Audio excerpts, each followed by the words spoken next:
Guys, आपने विरासत के बारे में सुना है?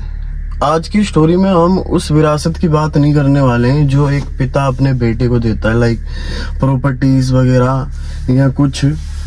आज की जो हमारी स्टोरी है, इससे पहले वाली वीडियो का पार्ट 2 है। जिन्होंने वो वीडियो नहीं देखी है, वो वीडियो देख के आ जाओ, जब ये स्टोरी आगे समझ में आएगी। मैं हल्की शॉर्ट में बता देता हूँ, क्योंकि जो पिछली स्टोरी थी वो एक पुरानी विरासत के ऊपर थी, जिसमें एक दादी अपने होने वाली, मतलब अपनी लड़की की बेटे को, मेरे को उतना रिश्ते का पता नहीं है क्या लगते हैं, मतलब लड़की की बेटे को अपनी हवेली दान में देना चाहती है। मतलब कि समझ जाओ कि वो आने वाली पीढ़ी को अपना कुछ देना चाहती थी।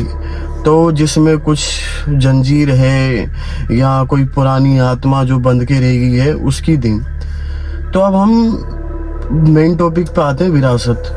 भाई, विरासत आज की स्टोरी में पता लगेगा कि विरासत सिर्फ प्रॉपर्टी नहीं होती है। कुछ विरासतें ऐसी भी होती हैं जो डर के साए में मिलती हैं, या आपको उनकी वो जो कॉन्सिक्वेंसेस हैं वो झेलने पड़ते हैं कि अगर इस पीढ़ी में ये हुआ तो आने वाली पीढ़ी को भी झेलना पड़ेगा, या ये चीज़ होगी। मेरी बात समझ रहे हो?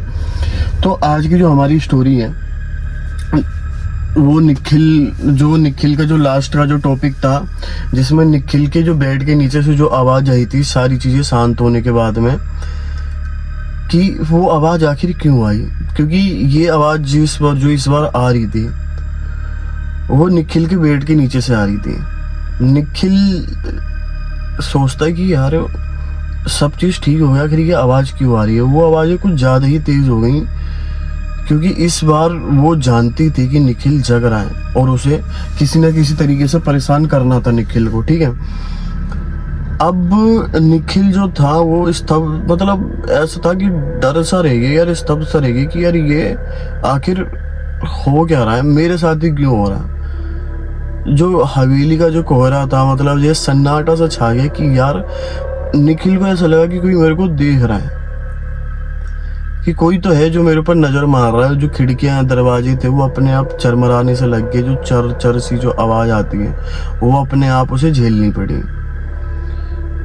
फिर उसके बाद निखिल ना आओ देखता ना ताओ देखता, वो अपनी चादर फेंकता और चादर हटाते ही सीधा अपने बेड के नीचे देखता कि आगे है क्या, ऐसी क्या चीज है जो मेरे को डर का सामना करना पड़ रहा है इन चीजों से, है ना। तो यार वो जैसे ही बेड के नीचे देखता, हाँ, मोमबत्ती लेके, वहां कुछ इंसान जैसा उसे कुछ दिखता ही नहीं है। वो देखता है कि एक सर है, सिर्फ सर है, और एक टूटा फूटा सा हाथ है जो उसे देख के हंस रहा है, मुस्कुरा रहा है खाली। बिल्कुल इंसान था ही नहीं। और ये देख के जो भाई साहब, जो उसकी हालत खराब होती है निखिल की, वो एकदम से बहुत चक्का सा हो जाता है कि अब शरीर बिल्कुल कांपने जैसा हो जाता है कि ये हो क्या रहा है। ना तो वो मरा ही हुआ है, ना तो वो आदमी है। उसे चीजें आखिरकार समझ में आ ही नहीं रही है कि ये हो क्या रहा है मेरे साथ में। वो जैसे ही देखता है, एकदम से स्माइल इतनी बुरी होती है उसकी, जैसे कोई उसे इमेजिन नहीं कर सकते आप भाई। शायद मैं होता, मैं भी नहीं कर पाता कि वहां पे उस बंदे के साथ हो क्या रहा था। वो मतलब फिर देखता, वो जो सर था, वो किसी की बॉडी का पार्ट था, जो भी था वो पीछे जा चुका था। निखिल ना आओ देखता ना ताओ देखता, वो दौड़ते जाता दादी के उस बक्से में, जो जिसमें उसने चिट्ठी रखी थी दादी ने कि उसे 11 दिन काटने पड़ेंगे। ये है, उसे ऐसा लगा कि शायद कुछ और भी हो सकता है, कि जो शायद मैंने ना पढ़ा हुआ। निखिल जल्दी से भाग के पूजा वाले घर में जाता है। एक पुरानी सी संदूक में वो एक पेपर और पड़ा हुआ देखता है।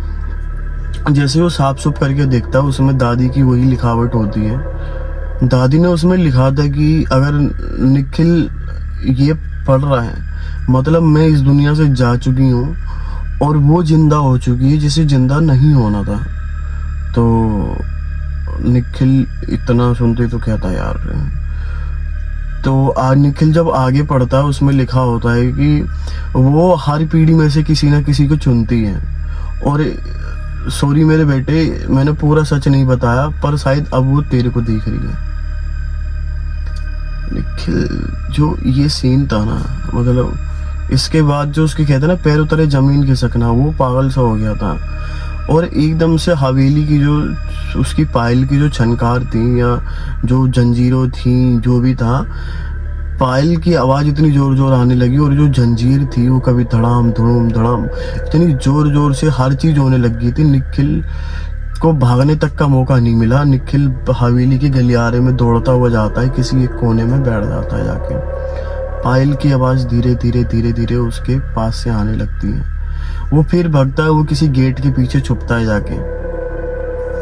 वो जैसे किसी गेट के पीछे जाता है, वो हल्के से अपने साइड में लुक जो कमरे के बाहर देखता है। एक औरत है, उसकी मुंडी ऐसी इतनी टेढ़ी हुई पड़ी हुई है कि शायद वो अपने दम पे है ही नहीं, कभी टेढ़ी कभी उधर। उसकी मुंडी इतनी थी कि शायद जमीन पे भी गिर सकती थी, इतने लंबे बाल। और वो इस तरीके से, मतलब वो जो आत्मा है ना, वो जैसे जैसे करके अपना जो रूप दिखा रही थी, वो एकदम से निखिल को देखती है। इस बार निखिल उसके सामने था। मतलब क्या होता है, कुछ होता है, वो निखिल को पकड़ती है, क्या करती है समझ में नहीं आता। इस बार जिस तरीके से वो अपना जो रूप दिखाती है ना, वो वाकई मतलब इतना खौफनाक था, इतना डरावना था, कोई भी नॉर्मल आदमी शायद सहन ही ना कर पाता उस चीज को। भाई वो एकदम से उस निखिल के ऊपर अटैक करती है। क्या करती है, अगले दिन जैसी सुबह होती है, गांव मतलब सुबह होती है, गांव वाले लोग देखते हैं कि आज हवेली का दरवाजा नहीं खुला। फिर दूसरा दिन होता है, तीसरा दिन होता है, चौथा दिन होता है। अब कोई घर इतने हफ्तों से बंद पड़ा हुआ है, गांव वालों को पता है कि इसमें एक लड़का रहने आया हुआ है। वो काफी दिनों से गेट खुला नहीं, हर एक को चिंता हो जाती है। गांव वाले क्या करते हैं, इकट्ठा होके वो गेट तोड़ देते हैं। पूरी हवेली में उन्हें कोई नहीं मिलता। गांव वाले छानबीन करते हैं इधर उधर। उन्हें गांव वालों को ये दिखता है कि निखिल अब उसी कमरे के अंदर है जिस कमरे के अंदर उस औरत को बंद करा गया था। वो औरत वो थी जो मरने के बाद भी नहीं मरी। वो हर पीढ़ी दर पीढ़ी में से एक चुनती है कि मेरे बाद अब ये आएगा, मेरे बाद अब वो आएगा। शायद वो नंबर था निखिल का। गांव वाले निखिल को उसी कमरे के अंदर देखते हैं जिस कमरे के अंदर वो औरत थी। वो देखते कि कोई, जैसे निखिल कुछ फुसफुसा सा रहा हो, कुछ कहना चाह रहा हो कि मेरे को बाहर निकालो यहाँ से, मैं यहाँ नहीं रहना चाहता, मेरे को यहाँ से बाहर निकालो, मैं यहाँ पे नहीं रहना चाहता। गांव वाले इस बात को समझ चुके थे कि हर दर पीढ़ी में से कोई आता है जो यहीं का होके रह जाता है, जिसे वो छोड़ती ही नहीं है। मतलब एक आता है तो एक को मुक्ति मिलती है, एक परेशान होता तो एक को मुक्ति मिलती है। ये इनकी विरासत चली आ रही है कि इन्हें कैद होना ही पड़ता है। पर ये निखिल जो था, इसकी आत्मा वो हर बार कहती थी, जो भी हवेली के आसपास निकलता था, कि इस गेट को मत खोलना। मैंने भी खोला था, इस गेट को मत खोलना गलती से भी। अब जो भी इस हवेली के बाहर आता जाता, उन्हें एक लड़के की आवाज आती और कोई ना कोई उस बालकनी में खड़ा हुआ दिखता। अगर ये हमारी स्टोरी अच्छी लगी हुई हो, मैं हर बार अपनी लाइक सब्सक्राइब का अपनी स्टोरी के एंड बीच में ही देता हूँ, पर ये स्टोरी मेरे को बहुत ही ज़्यादा मतलब ऐसी लगी कि यार ऐसा भी सीन होता है या ऐसा भी हुआ था। बस इतना ही कहना चाहूँगा स्टोरी के एंड में। अगर हमारी स्टोरी अच्छी लगी हो या हल्का सा भी मज़ा आया हो या इंटरेस्ट आया हो स्टोरी में, तो प्लीज़ हमारी वीडियो को लाइक सब्सक्राइब एंड शेयर करके ज़रूर जाना। बाकी मिलते हैं अगली वीडियो में। वीडियोस लेट आ रही थी पर अब नहीं आएंगी, ऐसा मैं हर वीडियो में बोलता हूँ, पर इस बार थोड़ा सा ज़्यादा सीरियस हूँ, वीडियो आती रहेंगी। मिलते हैं अगली वीडियो में।